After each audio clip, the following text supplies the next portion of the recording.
Атырау облысы бас санитарлық дәрігерінің қаулысына сай бірқатар нысандар өз жұмысын бастады. Алайда олар да тәртіп шеңберінен шықпауы тиіс. Сақтық шараларын берік ұстану әлі де талап етіледі. Толығырақ келесі бейнематериалда. Кешелі бері тынып жатқан қалада тіршілік нышаны байқалғандай. Көлік жөндеу, жуу орындары, құрылыс материалдарын сату дүкендері жұмысына кірісті. Бірақ бұрынғы шектеу өз күшін жойған жоқ, тек жеңілдетілді. Тазалық сақтау, сақтық шараларын күшейту тұрғындардан әлі де талап етіледі. Індеттің іргеде екенін естен шығармаған абзал. Десе де жеңілдіктің өзі жеке кәсіпкерлер үшін үлкен қуаныш болды. Көлік жөндеу орталығы барлар қайтадан табыс табу қамына кірісті.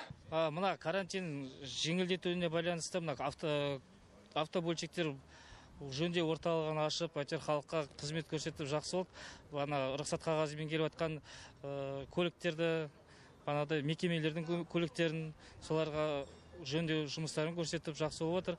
Және де біздер тек қана күніне 3 рет дезинфекциясын жасап отыр. Таңертең әбетте кешке таңертең сағат 10-дан бастап кешкі сағат 5-ке дейін рұқсат етілген уақыт бойынша жұмысымызды жасап жатырмыз бастап.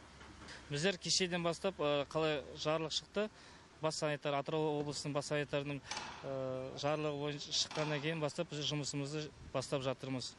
Жаңа қаулыға сәйкес жұмысын бастаған нысандар шектеулі уақыт шеңберінде ғана жұмыс істейді. Сағат таңғы 10-нан кешкі 5-ке дейін көлік жөндеуге рұқсат етілген. Бұл әрине көлік иелері үшін де жағымды жаңалық. Карантин режимінің жеңілдеткені жақсы болды. Сол келіп көлігін жөндетіп отыр. Тұрып қалған ұзақ болды сол карантинге байланысты.